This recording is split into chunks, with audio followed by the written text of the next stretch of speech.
2020 நடந்த கால்வான் கிளாஷுக்கு அப்புறம் இந்தியாவும் சைனாவும் எல்ஏசியில் அதிக அளவில் படைகளை குவிக்க ஆரம்பித்தாங்க.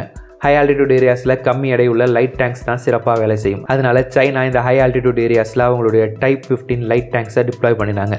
இந்தியா கிட்ட லைட் டேங்க்ஸ் இல்லாததுனால T-72, T-90 மாதிரியான ஹெவி டேங்க்ஸை தான் நம்ம எல்ஏசியில் டிப்ளாய் பண்ணினோம்.